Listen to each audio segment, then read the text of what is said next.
Hello, Ricky MacMillan for Equestrian Life. Well, here we have it, the Grand Prix Special, the test to decide the team medals. It's also for qualification of individuals, for the individual medals.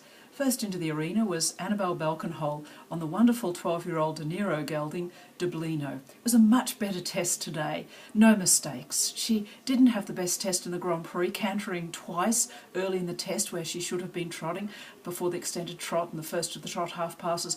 Not today, it was great. Extended trots, 7s and 8s, half passes also 7s and 8s. The one-time changes, quite a highlight with 8s. The horse has a very elastic passage. He was much more relaxed. So it should be enough to go through to the Grand Prix Cure, but we'll have to wait and see. 73.063. Next in, Jessica Michel for France, riding Riviera, the Veldt 2 mare. Wasn't her best day. The mare isn't always as much collected as she could be. However, today still the pirouettes and the changes were good and the extended trots were quite a highlight. The Piaffe, however, she blocked in the back and there was quite a lot of resistance in the, especially in the first Piaffe. Then was Michaela Lindt for Finland, riding Masguapo, 14-year-old gelding by Master. She did a great job, although Masguapa was a little bit tense today. The last Piaffe was the best, quite the highlight of the test. In fact, the final centre line was good. However, there were mistakes in the twos. He was a little short in the neck today and could have been a little looser over the back and more swinging and more in an uphill frame. Fourth in, also an individual, so these four riders all riding as individuals. Patrick van der Meer from Holland, riding the former world young horse champion Utso. Wasn't his day either. Utso stood up in the first Piaffe, quite a lot of resistance. Patrick is trained by Hans-Peter Mindenhouten. For a moment, I think we started to think of Nadine, ridden by Hans-Peter at the World Equestrian Games 2 years ago. Nonetheless, he is a very elegant horse, although today a little short in the neck. There were also mistakes in the one-time changes. The second pirouette, he lost the counter just in the last jump. So for Patrick, 67.444, still a very elegant combination, and I'm sure we'll see more of them in the future. Then Emma Canerva riding the jumping bred Spirit by Esprit, a 15-year-old gelding. She trains with Huberta Schmidt, who was on hand, in fact leading her right up to the entrance heading into the ring. She did a great job, 71.889. The horse has a highlight in passage. His canter could have a little more jump. She did a really good job today. Then the first of the team riders for Team US, Jan Ebeling riding Rafelka, the Argentinus mare. Just didn't look quite right in the early stages of the test, in the passage and the extended trot and the trot half passes.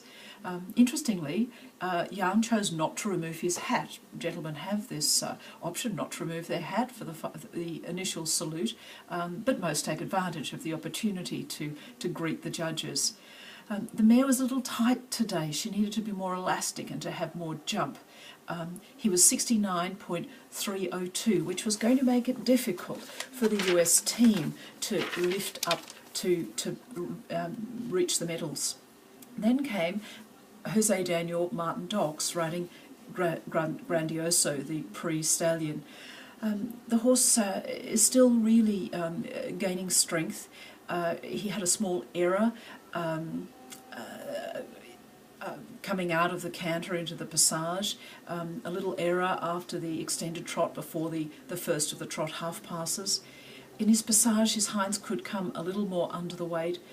I think the highlight for me, one of his Piaffes, perhaps an 8, but even then he could do a little bit more from behind. His ones, while accurate, were a little bit short and quick. 69.286.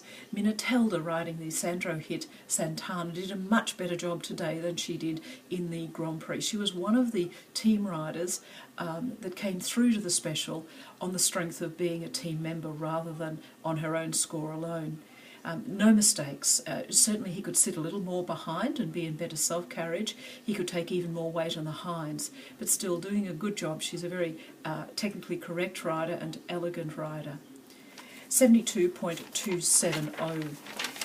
After the pause, Tina Conyett, the second rider for the US, on Collecto V, the Danish-bred comeback 2 stallion. She did a really good job, not losing any marks. The stallion could be a little more active from behind and could be a little more round over the top line. Today, the 2-time changes were a real highlight. Some of the transitions could have been more fluent. 70.651. Then came Morgan Barbachon Mestre. She started Grand Prix just 12 months ago, so quite a young rider. She did a really good job. 2-time changes were great. Piaffe Passage is a real highlight, although the canter generally in the exercises could have a little more jump. 71.556.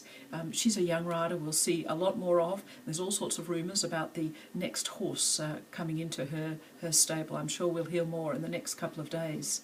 Then came Tinny Willensam Silfson from Sweden, riding Don Aurelio, the gorgeous Don Davidoff gelding. He's really loose and wonderful energy. She did a wonderful test with one small problem.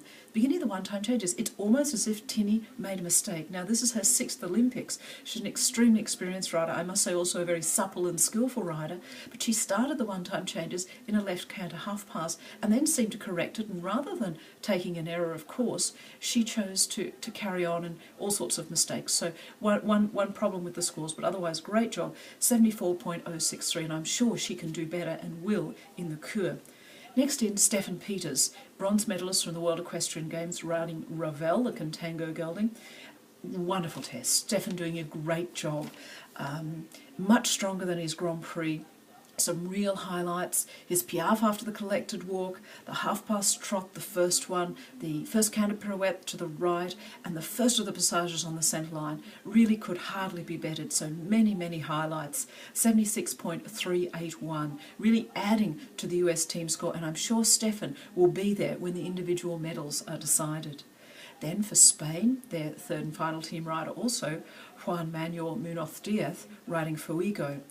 Look, he's a lovely horse, the 1s and the 2s and the canter pirouette right especially, all highlights. He could do a little more from behind. 75.476. Then Patrick Kittel from Sweden, riding Scandic.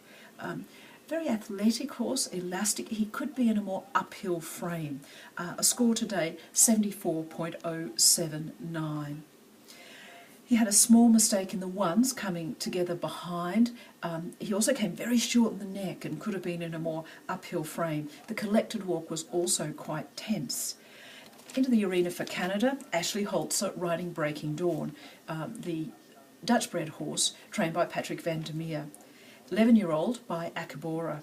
She did a great job. Passage, a real highlight, 7s and 8s, and also for me the 2-time changes, 71.413. Final rider into the arena in the first half for Austria, another individual, Vicky Max Teurer, riding Augustin. This horse bred by her mother Sissy, gold medalist in Moscow. She did a great job. Canter pirouettes, a real highlight. The stallion could sit a little more, but he's certainly athletic and supple. 73.73. Well, here we go. Second half yet to go. In the teams, 3 of the teams have already got their final scores for the Grand Prix Special. Sweden, 72.706. US, 72.435. Spain, 72.28. So probably very close together. The first 4 teams are yet to have their final riders. Great Britain, Germany, Netherlands and Denmark yet to go. Thank you.